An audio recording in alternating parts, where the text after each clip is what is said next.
David speaking to you once more. And I'm talking to you on Mothering Sunday or Mother's Day, as some people like to say. I've talked to you about it before in the last few days, but I wanted to say very much the same sort of thing again today. But I want to tell you a story, a real story about someone in my family. Mothering Sunday. It's surprising when we have our readings today in Mothering Sunday that actually the readings are all about suffering. First of all, we have the story of Moses. You remember that Moses was the boy born to a Jewish family and in Egypt when they were slaves in Egypt. And all male children had to be killed because, of course, the Egyptians were worried that the males would rise and fight against them. And so the mother of Moses put him in a basket and pushed him onto the river not knowing what would happen. Terrible suffering that must have been. And as you know, the Pharaoh's daughter found the baby and actually gave it to the sister of the boy, Moses, the daughter of the lady who put Moses in the basket, and she was able to look after her. And in the end, Moses went back to live with in the palace with the um, Pharaoh's daughter.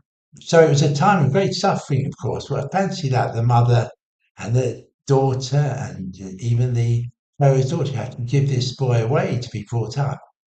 And then in the epistle reading, we'll have Paul talking about how the consolation that although Christ suffered on the cross, we have the consolation that he is now with us.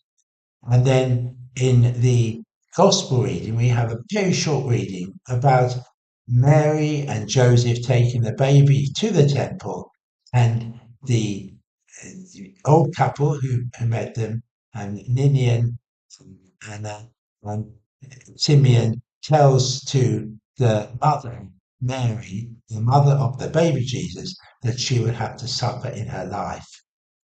So funnily enough, on this Mothering Sunday, we have a lot of suffering in our readings. The story is a true story about my older sister. And my oldest sister looked after my Down syndrome sister all her life after my mother died. And it was a very all on, hands on way of living. She had to look after Jennifer all the time, and she was marvelous. As well as that, she was head of a very large school in the west of London. So it was a very hard life that Molly had. And I said to Molly, when she retired, I went for a walk with her one day, and I said, Molly, did you always want to be the head teacher of a large school? And, because you must have got so much satisfaction from that, all the young people, almost like your own children and all that you did with them.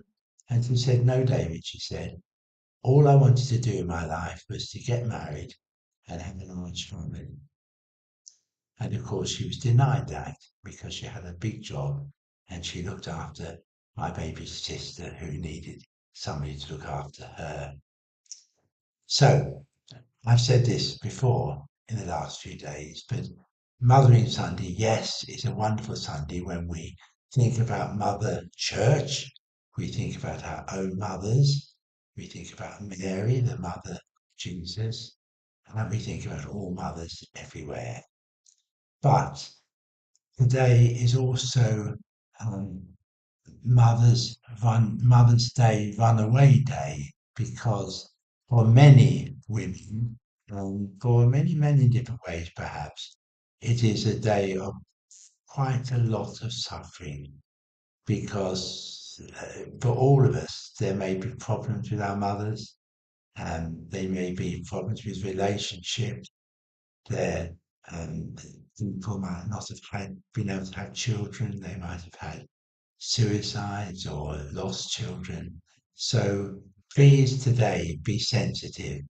Remember that these days of joy and happiness for some are very often terrible times for other people.